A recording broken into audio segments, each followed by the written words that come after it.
warahmatullahi wabarakatuh. Halo anak-anak, halo sahabat-sahabat SD Plus Alaitam, khususnya anak kelas 6 yang soleh dan soleha. Gimana kabarnya hari ini? Semoga selalu dalam keadaan sehat walafiat ya.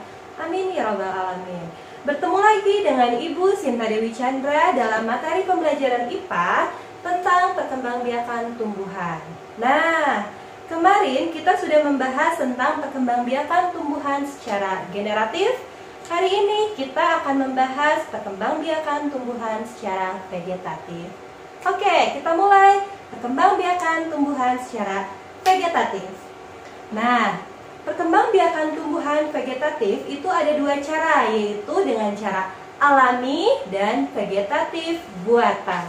Oke, sebelumnya kita harus tahu dulu nih vegetatif cara perkembangbiakan vegetatif itu dengan cara apa? Nah, perkembangbiakan vegetatif ialah perkembangbiakan tumbuhan tanpa melalui proses perkawinan atau tidak menggunakan biji. Betul sekali. Nah, perkembangbiakan vegetatif alami itu bermacam-macam.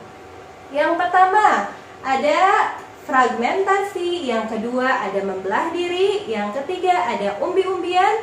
Umbi-umbian itu ada umbi batang, umbi akar, dan umbi lapis. Selanjutnya ada geragi, stolon. Yang kelima ada rizom atau rimpang atau akar tinggal. Selanjutnya ada juga spora. Kita akan membahas satu persatu. Yang pertama ada perkembangbiakan fragmentasi, perkembangbiakan dengan cara memutus atau memotong bagian tubuhnya.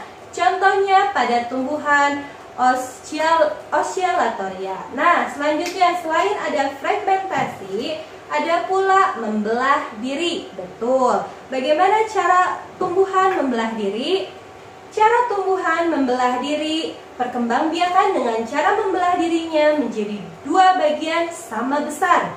Contohnya pada ganggang hijau atau yang biasa kita kenal dengan spirulina. Selanjutnya, selain ada membelah diri, ada pula tunas. Nah, tunas, pohon apa saja atau tanaman apa saja yang bertunas?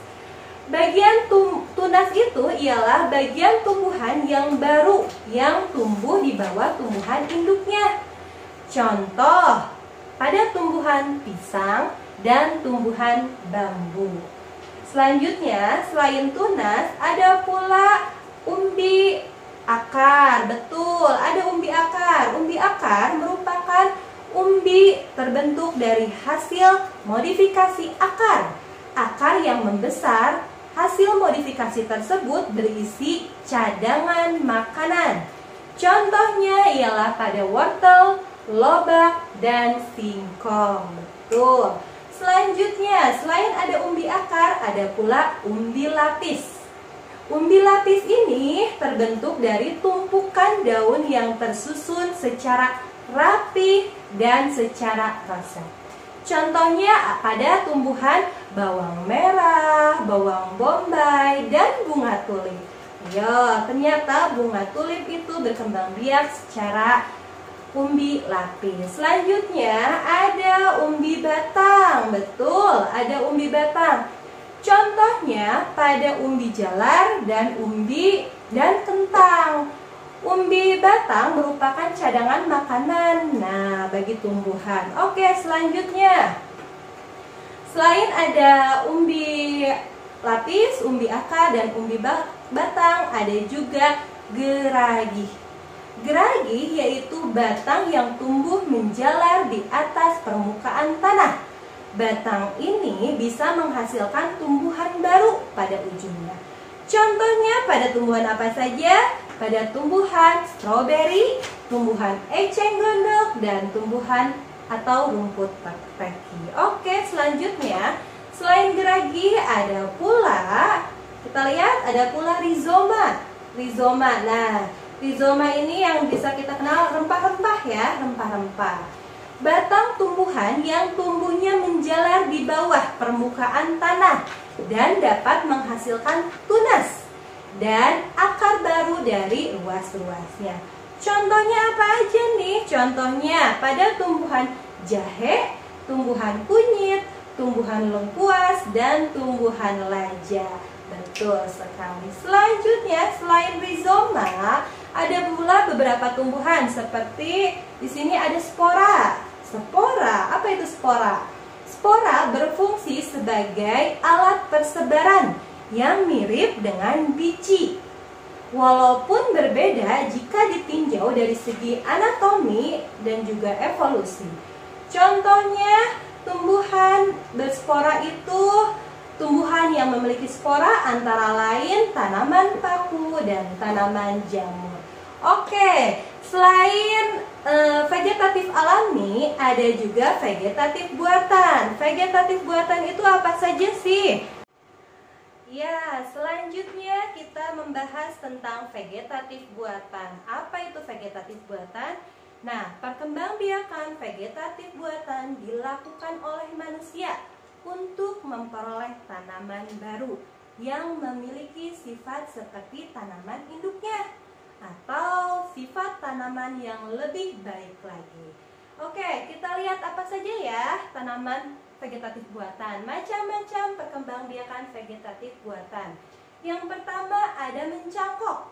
Nah, mencangkok ini dilakukan dengan cara mengupas bagian kulit cabang, kemudian bagian cabang yang sudah dikupas diberi tanah, kemudian diberi pupuk dan air sebagai media pertumbuhan akar.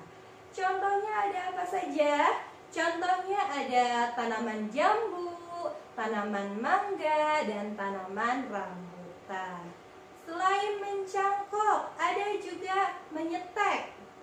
Menyetek atau memotong bagian tanaman seperti batangnya, seperti akarnya, ataupun bisa daunnya. Kemudian menancapkannya pada tanah. Contohnya pada tumbuhan singkong atau mawar, itu di stek batangnya. Selain itu ada stek daun. Kalau stek daun ini contohnya seperti cocor bebek dan lidah mertua. Nah, selain stek daun ada juga stek akar. Stek akar itu contohnya bisa digunakan pada tanaman apel, dan tanaman hias. Itu menyetek. Ada pula selain menyetek itu tadi sudah kita lihat mencangkok, kemudian menyetek, kemudian kita lihat menempel atau okulasi. Nah, menempelkan kulit pohon bermata tunas sesuatu tanaman ke kulit pohon tanaman lain. Nah, biasanya menempel atau okulasi ini dilakukan oleh tanaman alpukat, belimbing, jeruk, atau durian. Oke, selain menempel ada juga mengenten. Nah, apa sih kira-kira mengenten itu? Mengenten ialah menggabungkan batang bawah suatu tanaman dengan bagian batang atas tanaman lain yang masih satu keluarga. Contohnya pada tanaman durian dan tanaman alpukat. Nah, tahukah kalian tanaman hasil mengenten lebih baik dari tanaman induknya loh? Oke, semoga kalian paham dengan apa yang tadi Ibu ajarkan dan selalu semangat, selalu ceria dalam belajar, tetap sehat, tetap semangat. Semoga bermanfaat bagi kalian. Kita akhiri dengan doa Rabbana atina fid dunya hasanah wa fil akhirati hasanah wa qina adzabannar. Wassalamualaikum warahmatullahi wabarakatuh.